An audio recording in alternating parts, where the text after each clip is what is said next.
Sir मैं भोलाराम पे मेरे दोस्त के रूम पे पढ़ रहा था, तभी एक फ्रेंड का फोन आता है कि आप अधिकारी बन गए, आपका चयन हो गया। सर हमें उन 8,000 बच्चे जो रास्ते चयन करते हैं उनको फॉलो करना है। ये जो पूरा आपने इंटरव्यू सेशन दिया, आप किस बोर्ड के सदस्य बने? क्या कहीं पर आपको लगा कि कहीं फंसते हुए आप नजर आए? कह सकते हैं कि विद्यालय और कॉलेजों का भी इस सिलेक्शन में बहुत महत्वपूर्ण योगदान है। सर फीलिंग्स तो ऐसी है कि शब्दों में बयान नहीं की जा सकती। बिल्कुल। संघर्ष से सफलता की कहानी स्वयं चयनित अधिकारियों की जुबानी। नमस्कार, आप सबका स्वागत है। और अभी मेरे सामने है कपिल सर, जो खरगोन से आते हैं और नया तहसीलदार के पद पर चयनित है। आपको बहुत सारी शुभकामनाएं। Thank you sir. कैसा लग रहा है, ये फीलिंग कैसी आ रही है? सर फीलिंग्स तो ऐसी है कि शब्दों में बयान नहीं की जा सकती। बिल्कुल सर। लेकिन सर बहुत अच्छा लगता है। माता पिता से बात हुई? जी सर बिल्कुल। पहला फोन में बताने पर पहला वाक्य क्या था? सर मैं भोलाराम पे मेरे दोस्त के रूम पे पढ़ रहा था जी। प्रीलिम्स का, तभी एक फ्रेंड का फ़ोन आता है कि आप अधिकारी बन गए, आपका चयन हो गया। सर फिर पता चला, रिजल्ट को एक बार रीचेक किया और फिर माता पिता को फ़ोन किया। और सर उनकी खुशी सर बता नहीं जा सकती कि कैसे। बिल्कुल सर, जो कि माँ बाप बचपन से हमको इतना बड़ा किया उन्होंने, और उन्होंने जो काम किया उसको हम कभी चुका नहीं सकते, वो अमूल्य है। जी सर। और आपने इस मूल्य को कुछ हद तक चुकाया जरूर है, क्योंकि आपका फाइनल चयन हुआ है और आप आगे बढ़ें और डिप्टी कलेक्टर तक आप और आगे बढ़ें और अपने मंजिल को प्राप्त करें। एमपीपीएससी में 3 स्टेज होते हैं, प्रीलिम्स की क्या भूमिका आपको लगती है? सर 21 का मेरा तीसरा अटेम्प्ट था जी। और सर 22 और 23 का ही मैंने मैच दिया है। सर मैंने जितने भी प्रीलिम्स दिए, अगर 2020 को छोड़ दें तो हर बार के प्रीलिम्स में सर 85 क्वेश्चन से प्लस मेरा स्कोर रहता है। शानदार।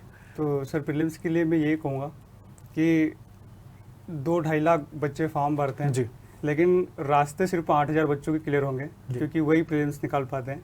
सर हमें उन 8,000 बच्चे जो रास्ते चयन करते हैं उनको फॉलो करना है। सर एक किताब को 10 बार पढ़ने की रणनीति होना चाहिए।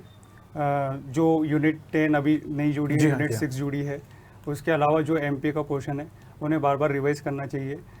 3R की सर स्ट्रेटजी को फॉलो करना चाहिए लास्ट मंथ में। 3R में सर पहला है रिवीजन, पहला रैपिड रीड है, दूसरा रिवीजन, और सर तीसरा फिर सर वापस रिवीजन करके फाइनल स्टेज में परफॉर्म करना। बिल्कुल, क्योंकि प्रीलिम्स निकलेगा तभी हम मेंस देंगे और उसके बाद ही हम इंटरव्यू देकर फाइनल चयनित हो सकते हैं। ये जो पूरा आपने इंटरव्यू सेशन दिया, आप किस बोर्ड के सदस्य बने? सर मेरा इस बार साक्षात्कार माननीय अध्यक्ष महोदय मेहरा सर के बोर्ड में था। जी। क्या कहीं पर आपको लगा कि कहीं फंसते हुए आप नजर आए? नहीं सर, मेरा साक्षात्कार बहुत अच्छा रहा था।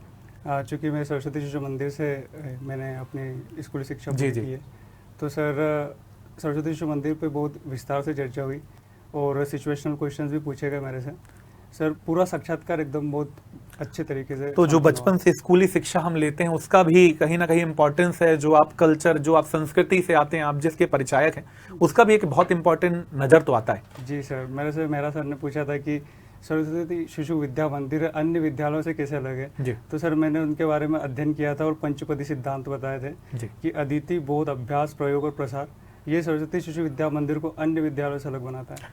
तो कह सकते हैं कि विद्यालय और कॉलेजों का भी इस सिलेक्शन में बहुत महत्वपूर्ण योगदान है, और सर की सफलता में सरस्वती शिशु मंदिर का एक अमूल्य योगदान दिखाई देता है। और आप आगे बढ़ें, आप तरक्की करें। पूरा उत्कृष्ट परिवार की शुभकामनाएं आपके साथ। इसी प्रकार से आप जुड़े रहिए। संघर्ष से सफलता की कहानी स्वयं अधिकारी की जुबानी। नमस्कार।